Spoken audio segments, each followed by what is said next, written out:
It's finally happening, but at the same time kinda late. They announced the campfire chat on March the 20th, where they will finally talk about when the PTR is coming, the patch test realm. Because what they promised us is that we are going to be able to test Season 4 before Season 4.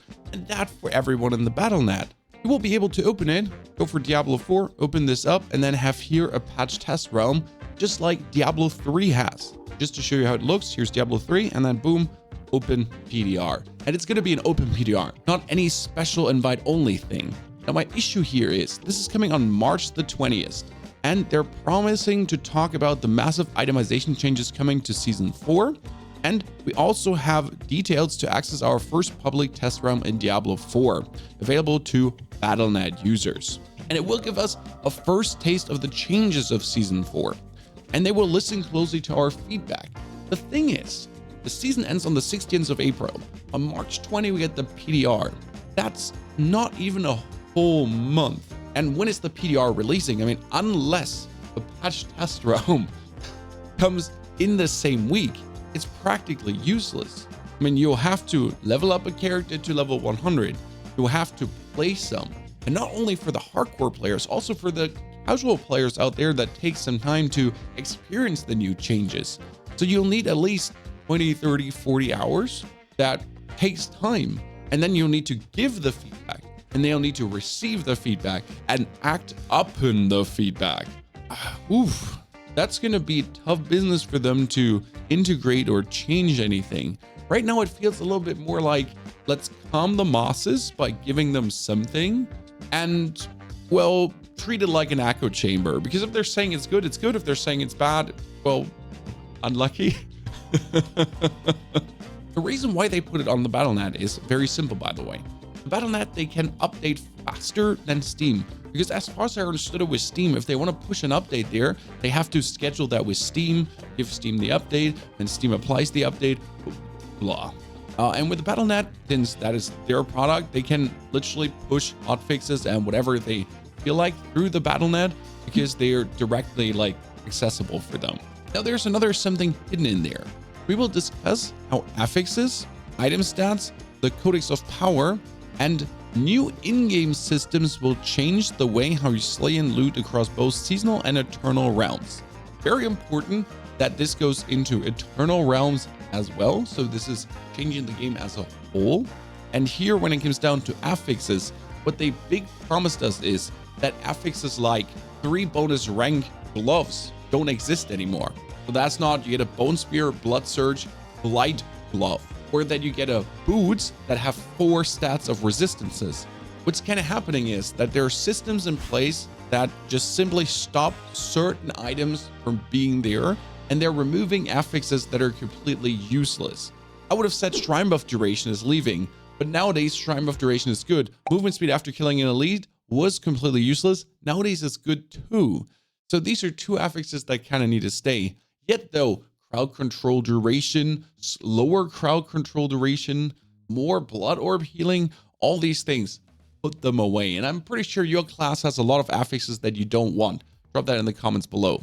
There's 2 more things though. Codex of Power and new in-game systems. The Codex of Powers right now is not completely useless because it has a lot of the aspects that are hard to get, like exposed flesh, which was super rare to drop. The problem is right now, it only has the lowest of the low rolls. And in my opinion, when I find a high roll aspect of exposed flesh, then my Codex of Power should be updated to the higher percentage, to the higher essence gain. Same goes for the offensive one. This is aspect of the damn 40%, but I found a 50% one, so why not update this? Not only why not update this, why don't my aspects land in the Codex of Powers? It's nice that I have this tiny, juicy aspect window, but first and foremost, it's very not searchable in my inventory here, so I would have to pick it all into my stash tab so I can search it. And second, I have a repository of aspects. Now there's one caveat to this repository of aspects too. There's a search bar missing. So whenever I'm looking for an offensive aspect, I do this, you know? So I want the one with Blood Surge, so I know it's kind of like down here. That's the Blood Bathe aspect. I found it. but you have to look for it. So there's something missing, like a leading source of searching, so I can just go for the bloodbath, especially as I'm like cramming more aspects in here right now. So I do hope that they're not just simply, you know, putting the aspects in here. They improve the whole system as a whole. Especially one thing I've always been wondering is, we know that some aspects are shadow, and then some aspects are blood, and then some aspects are bone.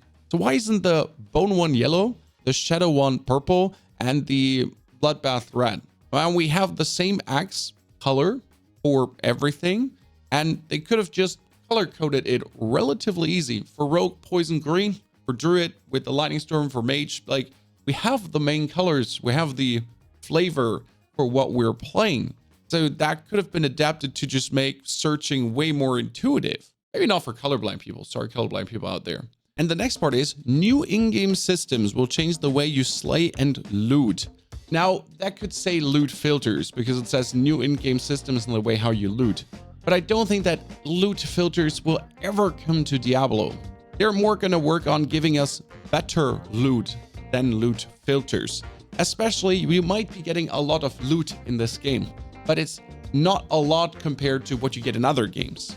What I believe new in-game systems refers to is something similar to the crafting system, because the crafting system really came out of the blue, and we have a whole new transmutation tab for uber uniques. And yet I feel like this is only scrapping the surface. When we have summoning items, right, we have the crafting materials, but who says that here is more than enough space for a lot of different things, right? I mean, there could be way more. We could get the transmute sparks, well, transmute lower sparks. Again, why do I have a ton of uniques that I don't need? I mean, this season I at least disenchanted 400 uniques, and I'm not lying. I have multiple soul bronze that I don't have. So all these uniques should give me lower unique sparks or something like this. And we're talking about a ratio of 4-1, but uber uniques are obviously rare. Normal uniques are not rare, so make it 15-1, 10-20-1. I don't legitimately care how bad the ratio is, because getting normal uniques is easy. I can do 20 Varshans and I have 20 normal uniques.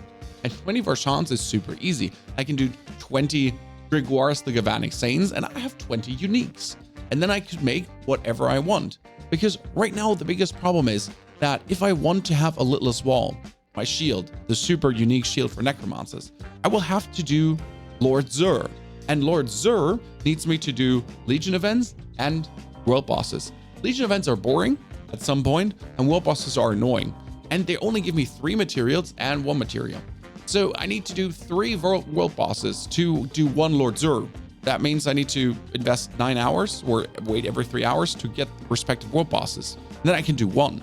But instead of doing 1, I could do a bunch of Whispers to then do a bunch of Varshans to potentially just craft myself what I'm looking for, right? I could just play normal vaults to get what I'm looking for. It's good that we have the bosses to target farm something, and if you really want to do this, do it. And now let's keep in mind, if you craft a unique, no one says it's ending up to be a max roll, correct? It could be that crafted uniques are always min rolls. That would be very annoying, but at the same time, it at least gives you the item. Since a Litless Wall, even completely min rolled, is better than no Litless Wall at all. Or in this case, if you want to play minions, a Ring of Mendeln in completely shitty is still a Ring of Mendeln. The same goes for the Banished Lord's Talisman where you're playing Overpower. Some of these items are really core for the builds you're looking for. I mean, what does your class have that you always wanted? I think Druid was like the head, the Tempest Roar, correct? For Barbarian, it's every single Uber unique. For Sorceress, it's the Teleportation Chest. You get my drift. If there's any system in the game that allows me to just get the unique I want, and with random stats or the lowest stat rolls, that at least allows me to play certain builds and be more agile when I want to try out other builds. I mean, Black River build works with the lowest roll Black River as well, because we're talking about 122% versus 130%. For the Ring of Sacrilegious Souls, it would be horrible. That one you need to essentially find. Now, this could be what in-game systems refer to, or we would get some other kind of crafting. One can hope, one can dream.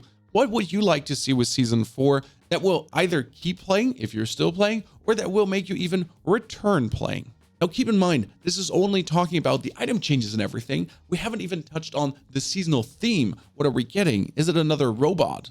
Are we having more vampiric power systematic returning? Is it finally some gems? Is it another tab?